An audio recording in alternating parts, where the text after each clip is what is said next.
হরে কৃষ্ণ হরি বল। সবাইকে কৃষ্ণময় প্রীতি ও শুভেচ্ছা। আশা করি গুরু গৌরাঙ্গের কৃপায় সকলেই ভালো আছেন। ভগবান গৌর হরি যেন সবার মঙ্গল করেন, সেই আশা প্রত্যাশা নিয়ে আজকে আমরা হরিকথা শ্রবণ করব। সবাই বলুন রাধে রাধে, হরি হরি বল। দেখেন, ভগবান শ্রীকৃষ্ণ অর্জুনকে গীতার মাধ্যমে জ্ঞান দিয়েছিলেন। কেন দিয়েছিলেন? সে জ্ঞান আস্বাদন করে যেন কলিহত জীবের কল্যাণ হয়। হরি বল। তদ্রূপ প্রথমে কিন্তু অর্জুন এই জ্ঞান আস্বাদন করতে পারেননি। কেন পারেননি সেই বিষয়ে আলোচনা করব।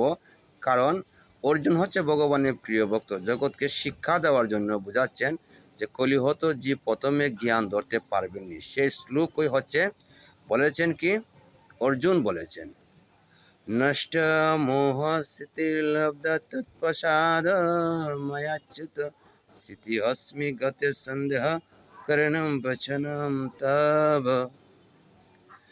ভগবান শ্রীকৃষ্ণকে বলিলেন, হে অচ্যুত, আমার স্মৃতিগুলো নষ্ট হয়ে গিয়েছিল, আমি কিচ্ছু বুঝতে পারিনি।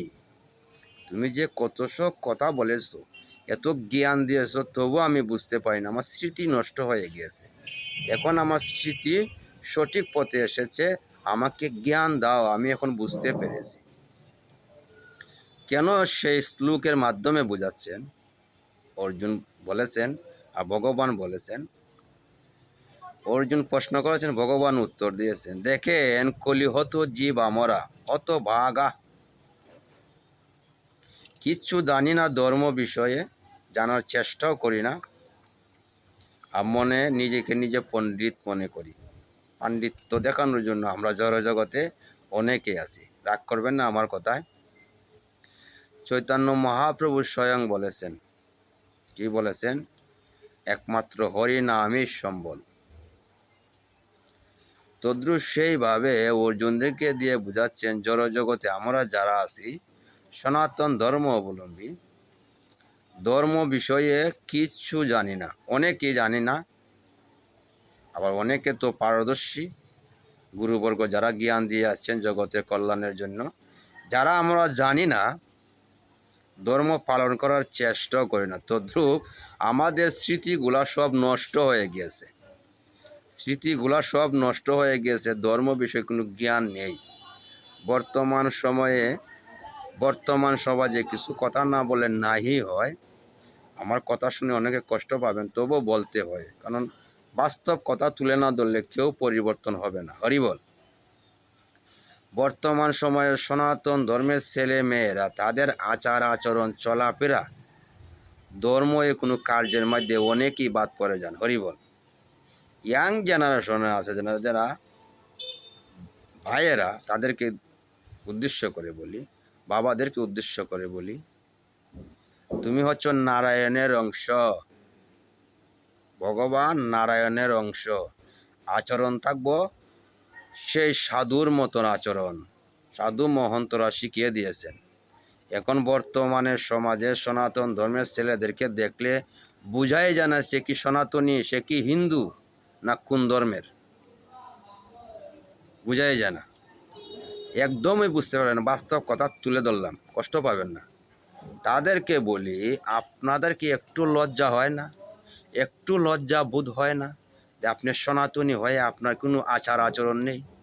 আপনাকে দেখে কি শিখবে? আমরা যে সময় রাস্তা দিয়ে চলি, অনেককে জিজ্ঞাসা করলে বোঝা যায়, বলে আমি অমুক ধর, অমুক দাস, অমুক বৈদ্য, অমুক সূত্রধর, অমুক তমুক। কারণ নাম জিজ্ঞাসা করলে বোঝা যাচ্ছে সে জাতি হিন্দু সনাতন ধর্মের, কিন্তু তার চেহারা পায় চাইলে, তার ব্যবহার দিকে, আচরণ পোশাক দেখলে পরে বোঝা যায় না সে হিন্দু, সে সনাতনী। কেন লজ্জা হয় না? এটা হচ্ছে আমাদের লজ্জা কথা। তাদেরকে আমি বিশেষ অনুরোধ করে বলি, যে ব্যক্তি মাতা পিতাকে শ্রদ্ধা ভক্তি করে না, সে মাতা পিতাকে কোনোদিন ভালো পায়, সন্তানকে ভালো পায় না। তো বিশেষ করে অনুরোধ করি বলি, যুবক ভাইয়েরা, বাবারা, বৃদ্ধ হয়ে গিয়েছেন আপনারা, আপনারা ছেলে মেয়েদেরকে সুশিক্ষা দেন, জগতে যেন কোনো কিছু ভালো করতে পারে।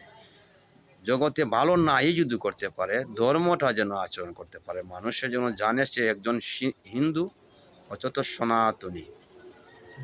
এখন বর্তমানে এই সমাজে ছেলেদের আশা করব, যদি আপনারা সনাতন ধর্মের হয়ে থাকেন, সনাতন ধর্ম আপনাদেরকে হৃদয়ে সাড়া দেয়, আর সনাতন ধর্মের হয়ে থাকেন, আর হিন্দু জাতি হয়ে থাকেন, হিন্দু ধর্মকে আপনি ভালোবাসেন, সনাতন ধর্মকে আপনি ভালোবাসেন, তাহলে আপনি অথচ ধর্ম যদি সঠিকভাবে পালন না করতে পারেন, তাহলেও আপনি অথচ আপনাকে দেখে যেন একজন বলে সে আপনি হিন্দু জাতির সনাতনী। এটাই আমার কথা বাবাদের ভাইদের কাছে। আর মায়েদেরকে বলি, আপনাদের এইরকমভাবে চলাফেরা করতে হবে। আপনারা হচ্ছেন জড়জগতের লক্ষ্মী স্বরূপা, মাতা লক্ষ্মী স্বরূপা অংশ। আপনাদেরকে দেখলে লক্ষ্মীর মতন থাকতে, আচরণ চলাফেরা এভাবে চলবেন যেন সবাই আনন্দে থাকে, আপনাকে দেখে ভালোবাসে, আপনাকে দেখে মায়া জাগে।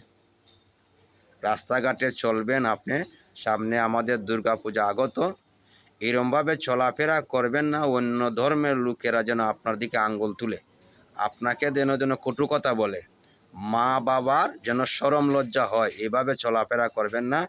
সবাই শান্তি শৃঙ্খলা ধর্মপরায়ণ হয়ে ধর্মকে বজায় রেখে হৃদয়ে ধারণ করে শান্তিভাবে চলাফেরা করবেন, অথচ অশ্লীল কোনো কাপড় চোপড় ব্যবহার করবেন না, যেন অন্যরা দেখে হাসি ঠাট্টা করে। নিতাই গৌর প্রেমানন্দে। কারণ আমাদের স্মৃতিগুলো নষ্ট হয়ে গিয়েছে, ধর্ম কার্য বিষয়ে আমাদের কোনো জ্ঞান নেই। সেই কথাটাই বললাম, অর্জুন সেই স্মৃতিগুলো নষ্ট হয়ে গিয়েছিল বিধায়েই এই প্রশ্ন করেছিলেন, আর ভগবান উত্তর দিয়েছিলেন। তদ্রূপ আমাদের স্মৃতিগুলো যে সময় নষ্ট হয়ে যায়, সে সময় আমাদের ধর্ম কার্য কী, কীভাবে চলাফেরা করতে হবে, কীভাবে ধর্ম আচরণ করবে, সব কিছু ভুলে যায়। সেই ভুলে যাওয়ার কারণে, ভগবানকে ভুলে যাওয়ার কারণে, হিতাহিত জ্ঞান না থাকার কারণে, ধর্ম জ্ঞান না থাকার কারণে, আচরণ না থাকার কারণে চৈতন্য মহাপ্রভু এসে কলিহত জীবকে শিক্ষা দিয়ে গেছেন। কি বলেছেন? জীব নিত্য কৃষ্ণদাস ইহা বলি গেল, এতএ মায়া তার গলাতে বান্ধিল।